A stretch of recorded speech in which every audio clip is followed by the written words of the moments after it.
ఈరోజు పట్టణంలో ఇందిరా చౌక్ నుంచి శివాజీ చౌక్ వరకు ఎంక్రోచ్మెంట్స్ ఏవైతే రోడ్ సైడ్స్ ఉన్నాయో అవన్నీ తొలగించడం జరుగుతుంది. ఆల్రెడీ ఆ ఎంక్రోచ్మెంట్ అయిన వాళ్ళకు ఇంతకుముందే ఇన్ఫర్మేషన్ ఇచ్చినాం మనం. వాళ్ళందరూ కూడా ప్రజెంట్గా ఇక్కడ ఇబ్బంది లేదు, కోఆపరేట్ చేస్తున్నారు. బట్ మిగతా వాళ్ళు ఎవరంటే కూడా వాళ్ళ సొంతంగానే తొలగించుకుంటే వాళ్ళకు డ్యామేజ్ జరగకుండా వాళ్ళకు సేఫ్టీ ఉంటుంది, మనకు కూడా బెటర్గా ఉంటుంది.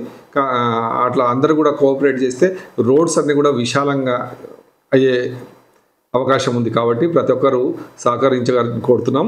అలాగే మన ఆఫీస్ ముందర కూడా ఎవరైతే ఎంక్రోచ్మెంట్ అయ్యిండ్రో వాళ్ళందరూ కూడా మనం బార్డర్ పైనే ఒక డ్రైన్ కడతా ఉన్నాం. వాళ్ళందరూ కూడా కోఆపరేట్ చేస్తున్నారు. వాళ్ళ ఎంక్రోచ్మెంట్స్ అన్ని తొలగించుకున్నారు. డ్రైన్స్ వర్క్ కూడా స్టార్ట్ అయింది. ఆ డ్రైన్ తీసుకెళ్ళి మనం పోలీస్ స్టేషన్ దగ్గర కలపాలని డిసైడ్ అయినాం. పోలీస్ స్టేషన్ నుంచి ముందరికి ఏదైతే డ్రైన్ లేదు, బట్ అది ఆర్ఎండ్బి వాళ్ళు కట్టాల్సి ఉంది. వాళ్ళ ఆర్ఎండ్బి ఇంజనీర్స్తో కూడా నేను డిస్కస్ చేయడం జరిగింది.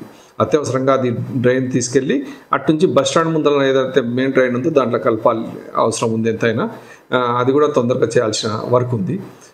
వాళ్ళతో కూడా మేము కోఆర్డినేషన్ చేసుకుంటాం. కాబట్టి అది కూడా ఇబ్బంది కలగకుండా ఈ సాయిపూర్ మీన్కి ఏదైతే వాటర్ వస్తున్నావో అవన్నీ కూడా అక్కడ రాకుండా ఇటు బస్ స్టాండ్ నుంచి మెయిన్ రోడ్ వెంబడే పంపించే ప్రయత్నం చేస్తున్నాం. సాధ్యమైనంత వరకు వరద వస్తే కూడా సాయిపూర్ ఏరియా పైకి రాకుండా కంట్రోల్ చేయడానికి ప్రయత్నం చేస్తున్నాం.